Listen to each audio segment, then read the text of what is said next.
Tes, tes.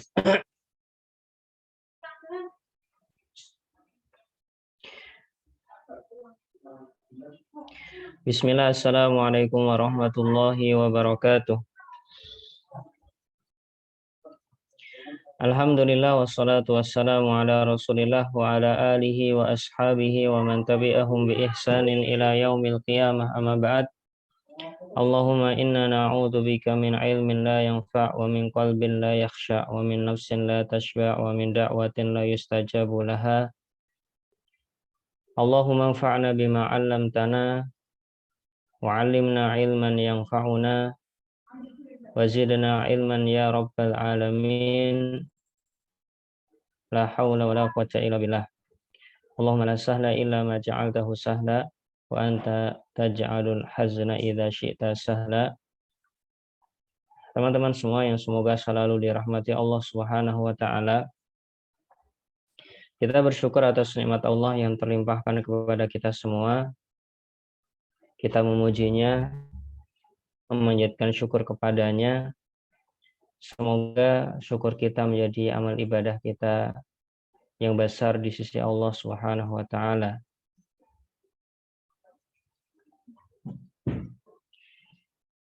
Kemudian salawat serta salam semoga selalu tercurah dan terlimpahkan kepada uswah hasanah kita, Nabi besar, Nabi Agung Muhammad sallallahu alaihi wasallam beserta keluarga, sahabat, dan orang-orang yang mengikuti beliau dengan baik hingga akhir zaman nanti.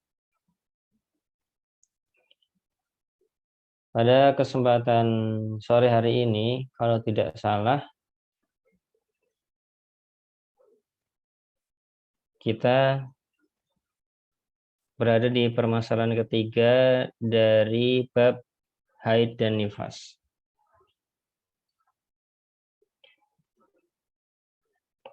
Kalau tidak salah di sini permasalahan ketiga. Ghalibul haidi. Jumlah hari haid bagi kebanyakan wanita. Jadi ghalibul haid bisa kita terjemahkan begitu dalam bahasa Indonesia. Jumlah hari haid bagi kebanyakan wanita. Biasanya wanita haid itu berapa hari? Gitu. Wa ghalibuhu sittun aw sab'un.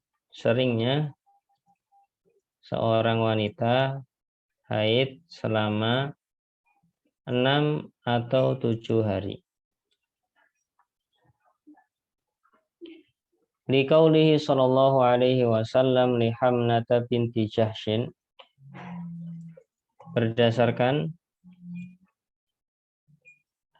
sabda Nabi sallallahu alaihi wasallam kepada Hamnah binti Jahsyin yang bunyinya tahayyadi fi ilmillahi sittata ayyamin aw sab'atan.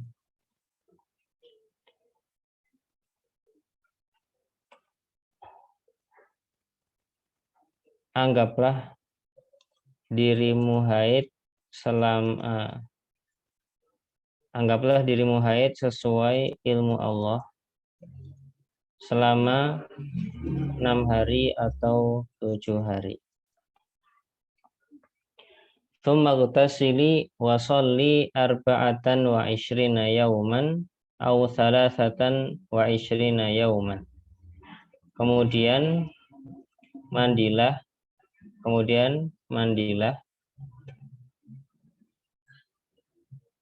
dan sholatlah selama 24 hari atau 23 hari. Ini bisa yang jadi patokan lebih enaknya adalah jumlah haid biasanya. Karena yang di sini ini hanya kesimpulan dari patokan pertama 6 atau 7. Kurang lebih begitu.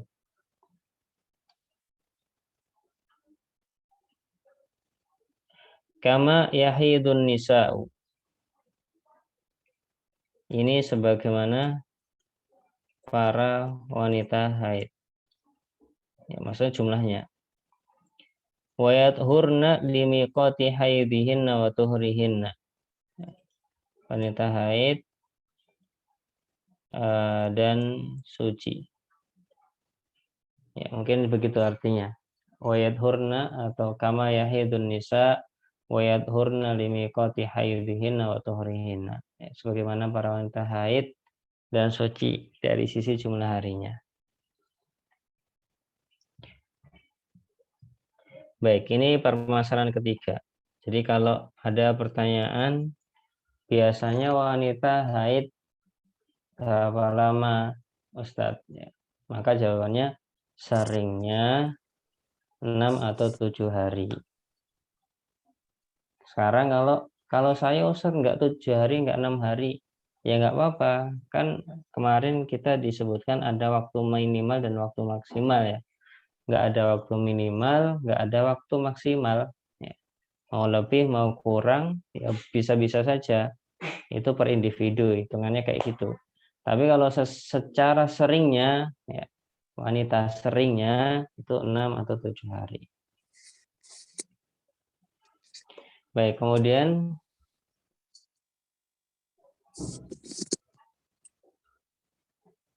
mungkin ada yang open mic bisa di nonaktifkan terlebih dahulu.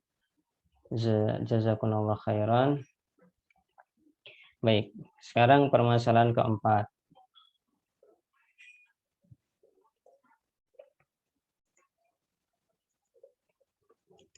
Yaitu terkait ma yahrumu bil haidi wan nifas.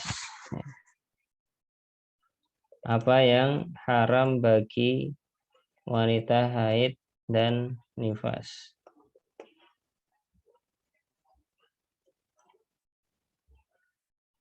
Berarti di sini ada ladang pahala untuk taat dan sesuai dengan syariat ya. Yahrumu bisa babil haidi wan nifasi umurun.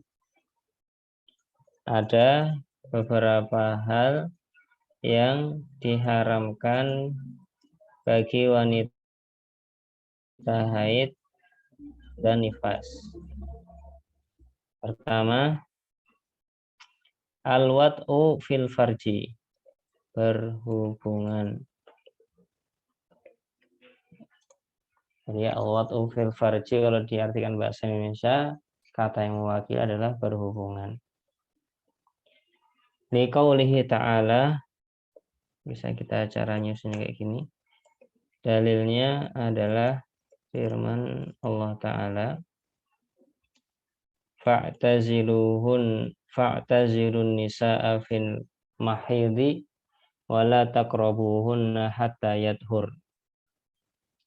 Jauhilah para wanita, maksudnya istri-istri kalian,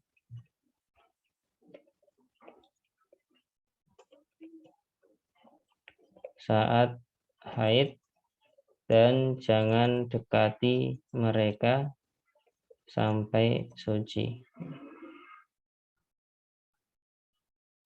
GS Al-Baqarah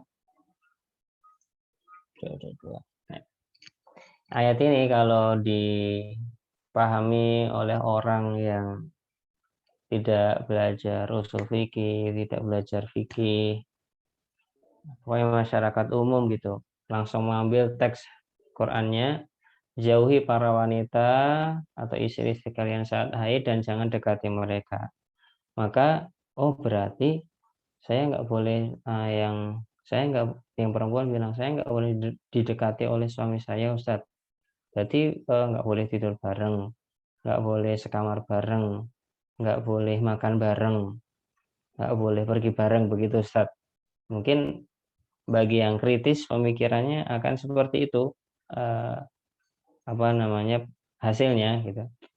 Tapi kalau disebutkan oleh para ulama atau bahkan hadis Nabi Shallallahu Alaihi Wasallam, maka yang terlarang adalah berhubungan saja.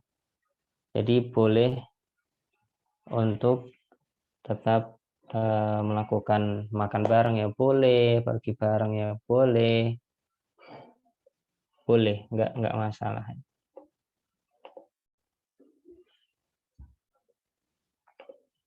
Mana lihat kan?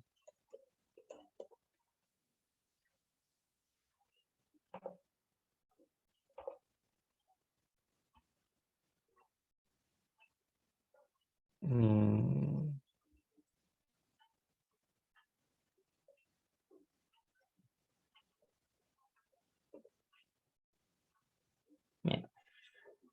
Ini ada hadis dari riwayat Muslim, tapi saya ngambilnya dari kitab Al-Muharrar fil Hadis, kitab yang anak pernah pelajari di Madinah, hampir sama kayak Bulughul Maram.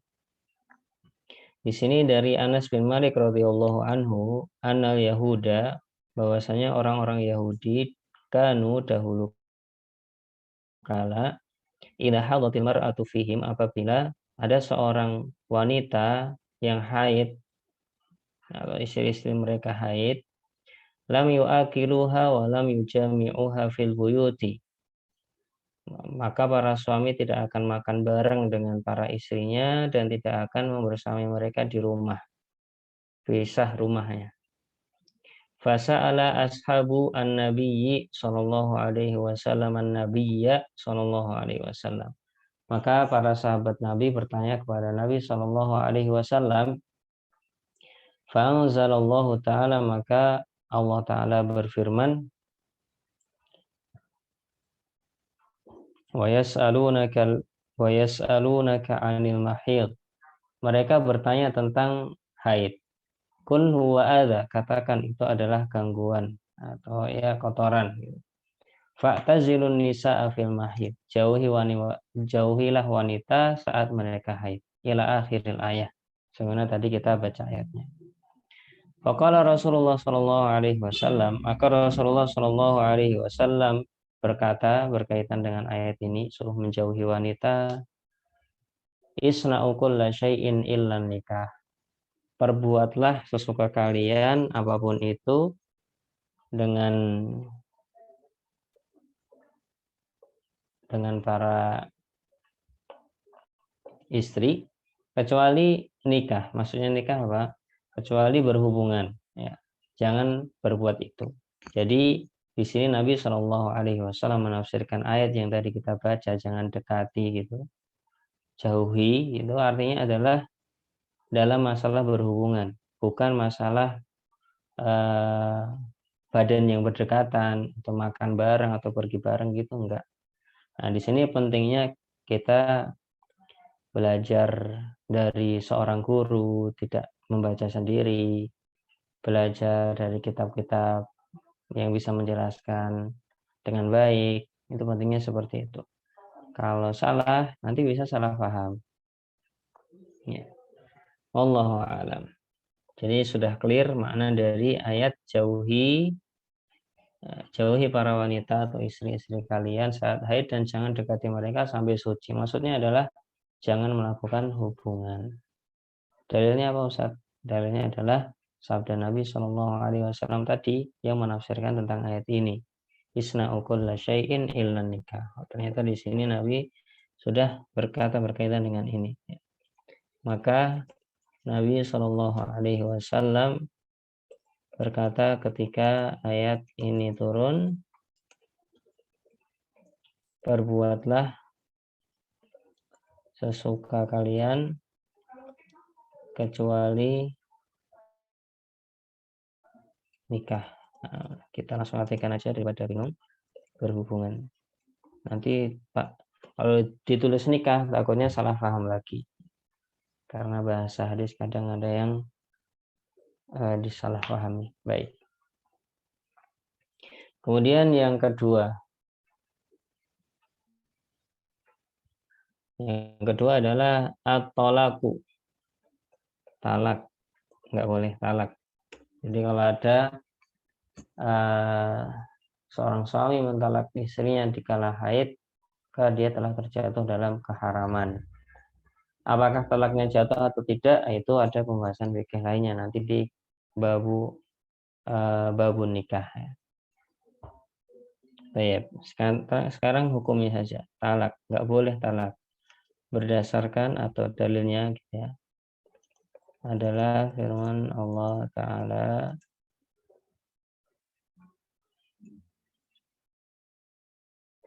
fatalliquhunna li'iddatihinna. Talaklah istri-istri kalian saat mereka berada pada masa iddah. Begitu juga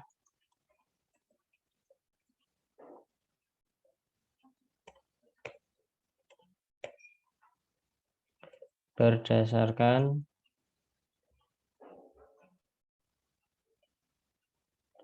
sabda Nabi Shallallahu Alaihi Wasallam kepada Fatimah binti Abu Hubeish yang berbunyi, tidak akbar ya tadi salah ya. Wa qaulu sallallahu alaihi wasallam li Umar lamma talaqa ibnuhu Abdullah imra'atahu fil haid. Juga berdasarkan sabda Nabi Shallallahu alaihi wasallam kepada Umar radhiyallahu anhu ketika anak beliau yaitu Abdullah bin Umar mentalak istrinya ketika haid. Sabda Nabi apa? Murhu fal yuraji'ha al-hadis. Perintahkan dia agar rujuk dengan istrinya. Al-hadis. Baik. Kemudian yang ketiga adalah sholat. Sholat nggak boleh. Berdasarkan bisa kita mengatakan dalilnya adalah sabda Nabi Shallallahu Alaihi Wasallam kepada Fatimah binti Abi Hubeish.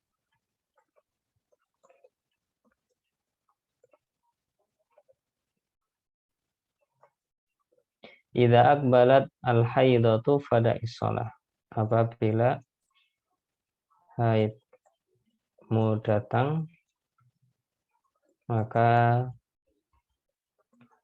tinggalkan sholat. Kemudian yang keempat adalah puasa. Wanita haid nggak boleh berpuasa. Dalilnya adalah firman atau sabda Nabi Shallallahu Alaihi Wasallam, Alaysa ihdakunna idza hadat lam tasum wa lam tusalli. Bukankah kalian apabila haid tidak puasa dan tidak sholat? Maka para wanita berkata, iya betul. Baik, ini kok ada kalimat kayak gini. Ini namanya ringkasan. Sebenarnya dari hadis yang panjang. Coba Anda lihat apakah ada di sini. Tidak ada.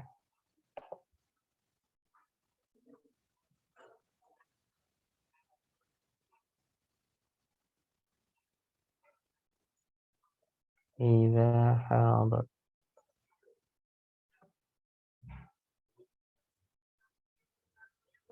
Sebenarnya enggak ada di sini. Jadi hadis ini adalah berkaitan dengan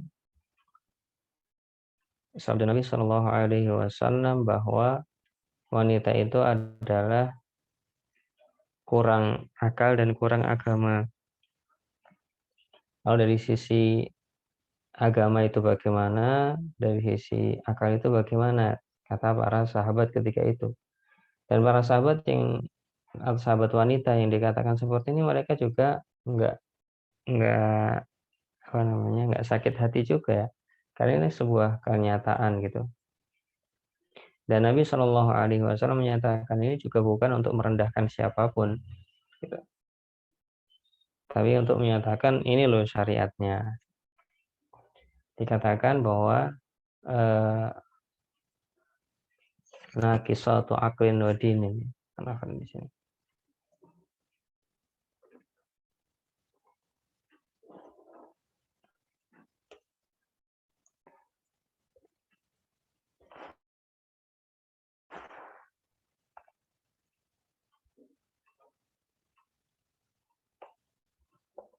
Coba lihat dulu.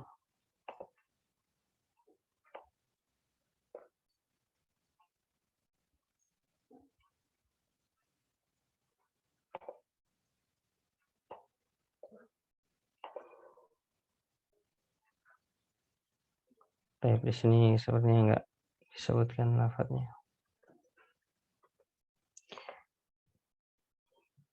Baik. Intinya ketika itu beliau menjelaskan dari sisi kurangnya agama itu bagaimana. Maka beliau mengatakan, bukankah kalian kalau sedang haid tidak sholat dan tidak puasa? Itu jawaban beliau berkaitan dengan kurangnya agama. Adapun kurangnya akal adalah, bukankah syahadat seorang di antara kalian dianggap setengah dari persaksian, maksudnya syahadat persaksian dalam pengadilan ya, dari kaum pria. Itu kurang akal dan kurang agamanya. Tapi ya sekali lagi itu bukan untuk merendahkan siapapun, bukan untuk menyinggung siapapun, bukan untuk apa-apa, tapi ya menetapkan syariat. Dan Islam sangat menghormati para wanita, menjunjung tinggi mereka, dan sangat menjaga. Bahkan salah satu surat di dalam Al-Quran adalah surat An-Nisa. Baik, intinya di sini, bukankah apabila kalian haid kalian tidak puasa, itu adalah titik pendalilannya. Baik, kemudian nomor 5, ada berapa di sini? Ada 8. Mana izin coba lihat turnya sampai kapan.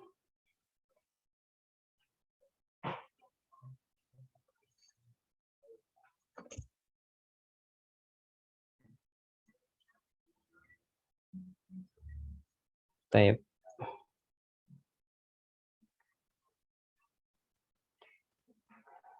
Mungkin kita setengah dulu, nggak apa-apa.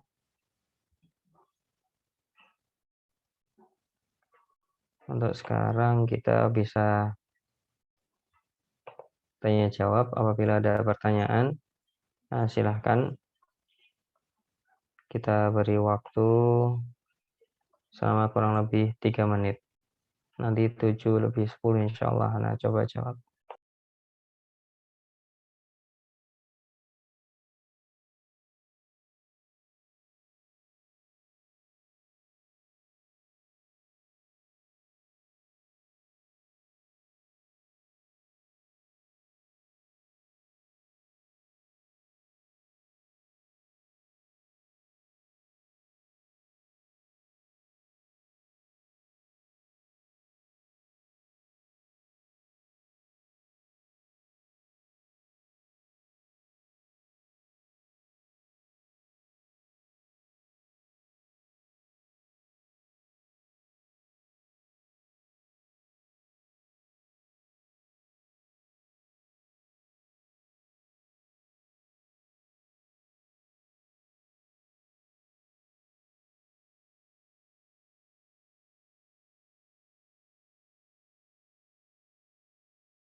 Bismillah, coba kita jawab beberapa pertanyaan.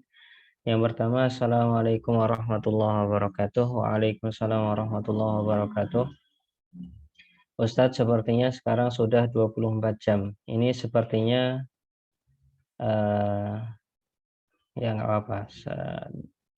Dengan ghalib ghalabatul dzan, prasangka kuat, maka boleh. Tidak keluar darah haid sekarang. Ya, karena sekarang 24 jam berarti dihitung sekarang sudah suci. Tapi sebentar lagi Isya. Kalau Ana mandi wajib sekarang, kemungkinan azan pun Ana masih mandi. Jika nanti saya habis Isya, Ana mandi wajib, apakah saya wajib mengqadha maghrib atau tidak? Wajib mengqadha sholat maghrib juga, karena sucinya di waktu sholat maghrib. Ya. Kemudian pertanyaan kedua, Assalamualaikum warahmatullahi wabarakatuh. Waalaikumsalam warahmatullahi wabarakatuh. Izin bertanya Ustadz, kalau kita terbiasa haid bersih dalam 6 hari, tapi hari kelima sudah bersih, sudah mandi wajib, sudah sholat maghrib isya, ketika malam bergaul dengan suami dan besoknya masih keluar darah, bagaimana hukum bergaul dengan suami itu? Termasuk terlarang, dan darah yang keluar besoknya apakah masih dikategorikan haid? Jazakallah. Ya, mungkin di sini ada pertanyaan sebenarnya ya. Menganggap diri sudah bersih di hari kelima itu parameternya apa? Itu yang perlu diukur. Apabila parameternya adalah waktu yang disebutkan Syekh kemarin 24 jam, jadi berarti hari ke berapa? Keempat sudah nggak keluar. Sampai hari kelima juga udah nggak keluar. Maka dia suci, maka nggak apa-apa. Tapi kalau parameter 5 ini tidak keluar darah, tapi belum 24 jam dan belum ada parameter lain seperti kustul baydha ya, maka untuk menentukan hari kelima ini yang perlu diperbaiki. Adapun yang sudah berlalu, maka semoga atau kita meminta ampunan kepada Allah Subhanahu wa taala, semoga Allah mengampuni kita. Gitu. Karena yang namanya salah itu sesuatu yang biasa. Tinggal kita memperbaiki diri. Ya, maka jawaban ini nggak bisa langsung to the point karena perlu parameter hari kelima itu untuk menentukan bersih. Jadi hari kelima bersih ini perlu penjelasan lebih ya. Baik. Wallahu a'lam. Kemudian kita pertanyaan berikutnya. Assalamualaikum warahmatullahi wabarakatuh. Assalamualaikum Ustaz. Waalaikumsalam warahmatullahi wabarakatuh. Afwan izin bertanya, kalau Ana biasanya haid 6-7 hari, tapi terkadang setelah hari ke-8 dan setelah mandi wajib itu masih ada flek kecoklatan keluar seperti sisa-sisa darah. Apakah jika seperti ini harus diulang mandinya atau tetap sholat saja karena fleknya bukan termasuk darah haid? Jazakumullah khairan wa barakallahu fikum. Baik, ini nanti insya Allah di sini ya.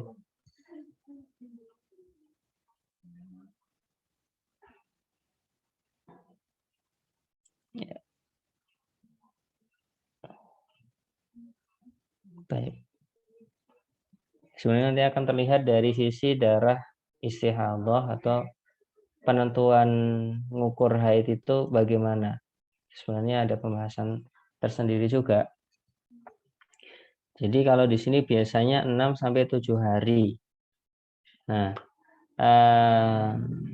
kemudian di hari terakhir itu bagaimana? Itu pertanyaannya. Karena kan untuk menentukan hari itu nggak cukup dengan 6-7 hari. Harus parameter suci itu adalah yang pertama adanya kustul baydha ya. Yang kalau dicek itu nggak ada kecoklatan sama sekali. Itu suatu yang ma'ruf lah di kalangan para wanita. Dicek gitu ya. Apakah masih coklat, ada lendir darahnya atau tidak. Itu wanita pada tahu. Jadi hari ke-6 atau hari ke-7 itu dicek apakah sudah suci atau belum. Bukan langsung mandi. Tapi dicek dulu suci atau belum. Kemudian kalau sudah benar-benar nggak ada darah sama sekali atau bercak darah sama sekali, ya, dan sudah 24 jam misalkan, atau sudah keluar ghusl baydha. Jadi kalau keluar ghusl baydha bisa langsung saat itu. Tapi kalau belum keluar ghusl baydha tunggu dulu sampai 24 jam. Wallahu a'lam. Kemudian pertanyaan berikutnya, Assalamualaikum warahmatullahi wabarakatuh. Waalaikumsalam warahmatullahi wabarakatuh. Jika mandinya setelah selesai asyar dan waktu itu sekitar jam 5 atau setengah 6. Allahu Akbar, Allahu Akbar. Apakah sholat asarnya juga dikerjakan Ustadz? Ya. Apabila masih ada waktu tersisa dari sholat asar, maka yang dikerjakan adalah sholat duhur dan sholat asar. Gitu.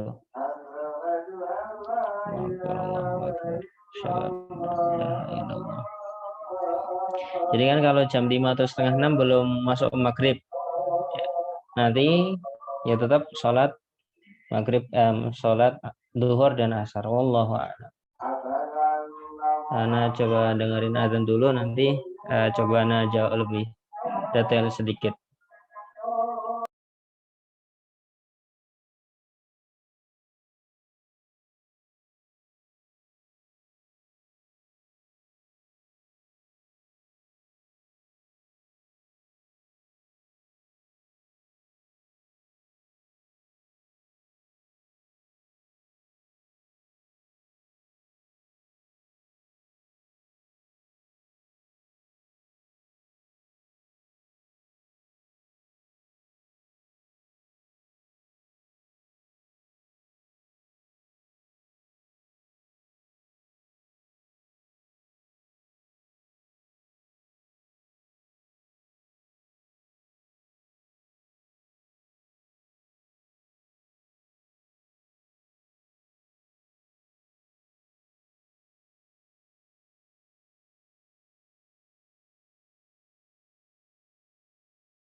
Baik, tadi berkaitan dengan suci ya.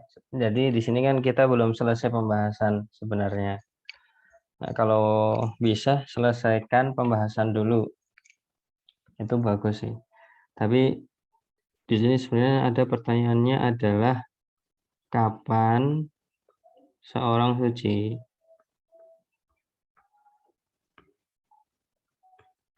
Suci dari haid. Ya, ini pertanyaannya. Ini belum ada pembahasannya. Jawabannya adalah saat sudah keluar kustul baida. Jadi ini cairan putih bening ya, atau bukan putih apa ya? Bening mungkin ya. Cairan bening. Jadi nggak ada bercaknya sama sekali. Nggak ada kecoklat-coklatan, nggak ada kekuning-kuningan. Kalau ditaruh di tisu atau di kapas putih biasanya ada kelihatan. Nah, atau yang kedua kalau sudah di akhir misalkan 6 atau 7 hari. Nah, ini berarti hari ke-6 atau hari ke-7 dicek seperti ini ininya. Kalau belum masih kecoklatan misalkan ya, maka diteruskan dulu sampai nunggu yang namanya kustul baydo itu. Kalau sudah kering melewati batas kebiasaan maka ya sudah, nanti jadi suci gitu. Wallahu alam. Itu yang setahu ana, harus menunggu yang namanya cairannya putih atau bening ini keluar, itu lebih enak. Adapun 6 atau 7 hari ini kan adalah ghalib ya. Ghalib itu seringnya, bukan pasti ya. Yang namanya sering itu bukan sudah pasti 6 atau 7 langsung suci, enggak. Tapi seringnya orang seperti ini, dicek dulu 6 atau 7 harinya apakah sudah ada ghusl bait atau tidak. Ya mungkin dari teman-teman yang sudah punya pengalaman, kapan-kapan bisa sharing gimana sih cara mengerti hal tersebut gitu. Misalkan di sharing di chat. Nah, besok di kesempatan besok ya bisa kita adakan studi kasus berkaitan dengan hal ini. Gimana sih biasanya mengukur kebersihan itu atau kesucian itu. Wallahu a'lam. Itu yang bisa saya sampaikan ya. Wallahu a'lam. Sepertinya sudah habis pertanyaannya.